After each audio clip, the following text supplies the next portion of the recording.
Okay, so when you've got all of your pieces cut, let's put them on your paper and we're going to glue them on. But before we glue them on, we want to kind of place them so we know it's what we want. So I'm going to put my bird.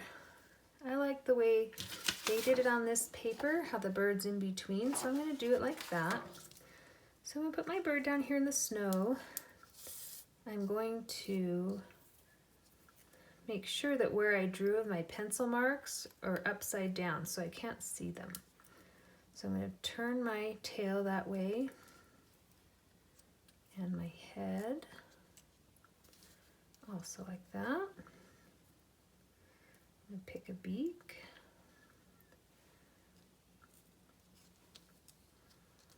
Okay, I'm going to grab my trees.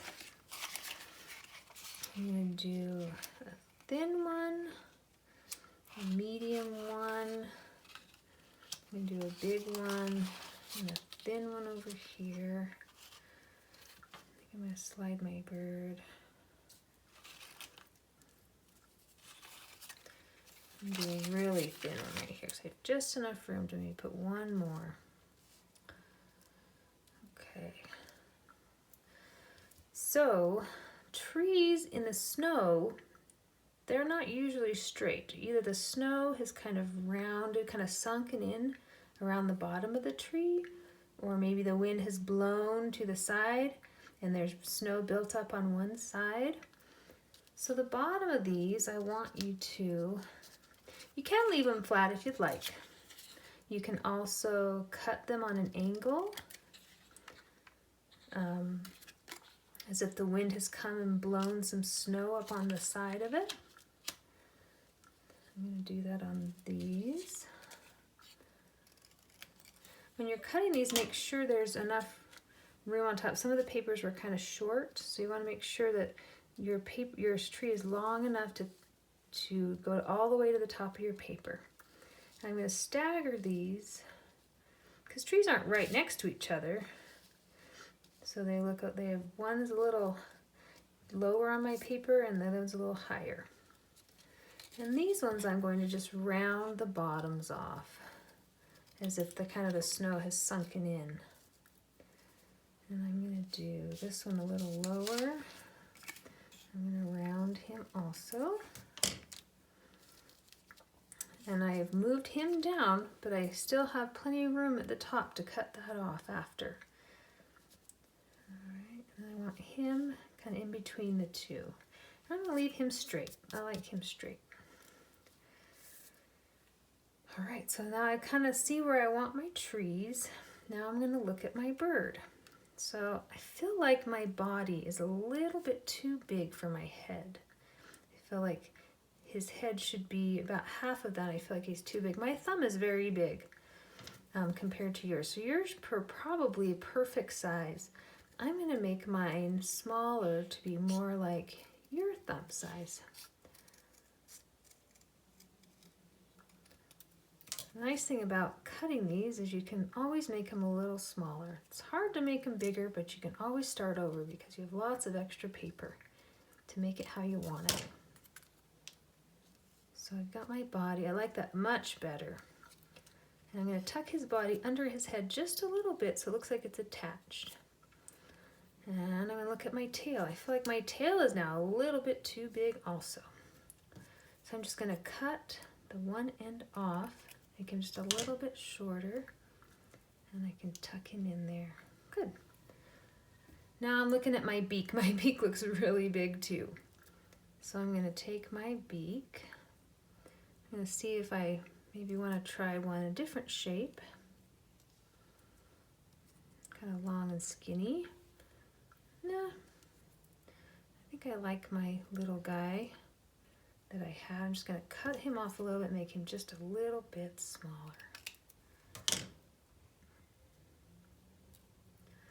And I'm going to turn it so his beak is facing up a little bit, so it looks like he's kind of looking up. And we'll add an eye after. I still think he needs to be a little smaller.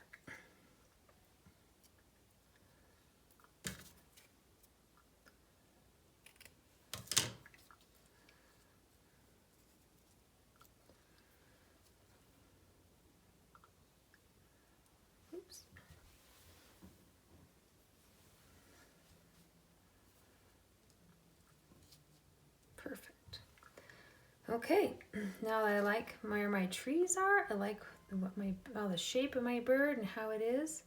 Now we can take our glue and we can glue it down where we want it. So just do one piece at a time. You want to do the tail first because he has to tuck under the body. So do the tail, the body, and then the head is a little bit on top of the body, and then the beak is a little bit on top of the head. So start with the things closest to your white paper and then work up. And then the trees, you want to just make sure there's plenty of glue on there so they don't fall off. So you have 2 glue sticks in your pack, so if you need more, that's okay. Got lots. And just check to make sure that you have room at the top so your tree gets all the way to the top of your paper. And when you get it glued and placed where you want, and rub it in real good so it sticks really well. All right, and keep on gluing, and as soon as everybody's on the same spot, then we'll move on to the details. All right, so I've got all mine glued on. I'm going to check to make sure they're glued on really well. My bird. Okay. Now the first thing we're going to do is we're going to cut off the tops of these trees so it looks like a photo, so to kind of even up the top. So like we did with the snow, I'm going to flip my paper over so it's a lot easier for me to cut. So I'm just going to follow the blue. I'm going to cut off all the tops of my trees.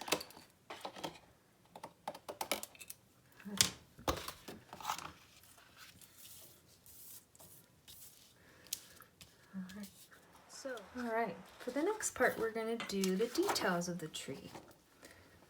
So we're going to use a Sharpie and we're going to make the lines on the aspen trees. So if you've looked at a real aspen tree, they have a lot of little marks on them. Some are kind of wide, some are really long, some are just small. And we're going to alternate them down our trees. So we're going to take a little mark on the left, the right, and just kind of alternate going down each tree. And you can make them longer, smaller, whatever you want to make them each look unique. And then we're going to add some details to the bird. We're going to add some lines on his tail to make him look like feathers. And a upside down arch in the middle of his body to make a wing, some feet and eyes. And then we're going to put some paint dots for snow. So in our bag here, we're going to need our paint, Q-tip for the paint, and our Sharpie marker. So, like we talked about, let's start with the bird. So on the bird's tail, we're just going to add some lines on his tail, just to give it kind of a feather look.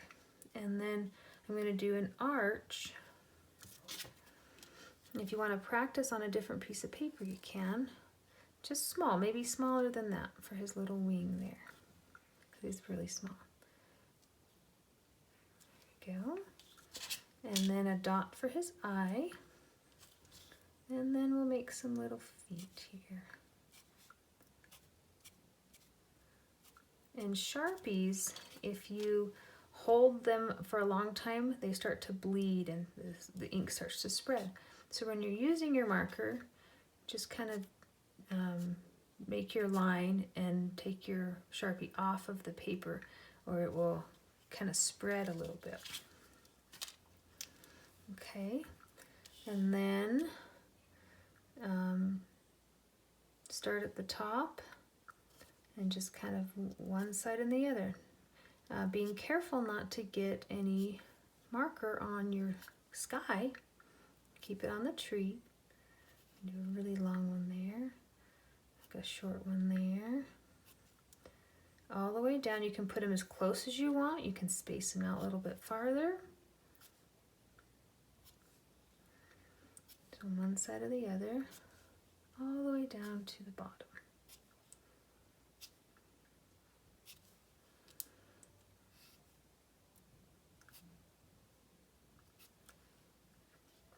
Some trees have little knots in them. I'm going to draw like kind of a circle there. Or you can just leave them as lines. You can be creative as you want. And just do one there. And keep going. Just do one tree at a time. Start at the top and just one side then the other. And just kind of rotate all the way down. At the bottom of your tree, make sure that you put one, not on the snow, but just on the tree, but at the bottom so you can see where the tree stops and the snow starts.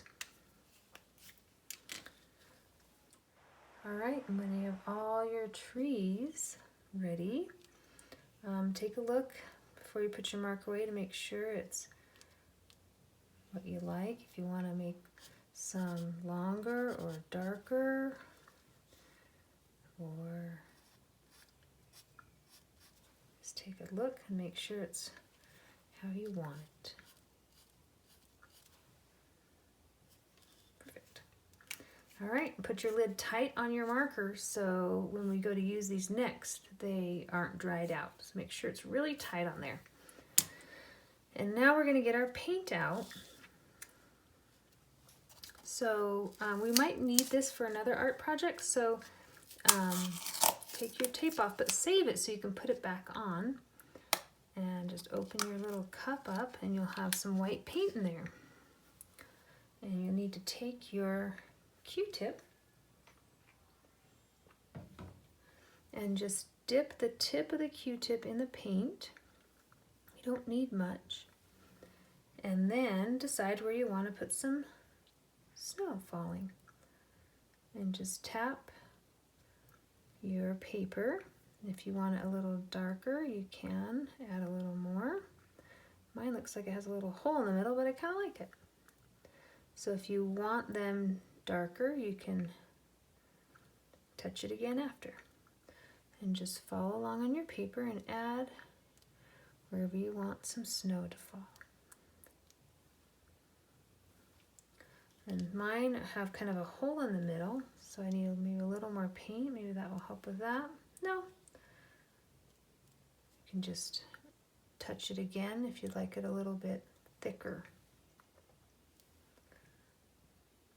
If you like them with the hole in the middle, perfect. I'm going to put one right there for fun. And just put them wherever you want them.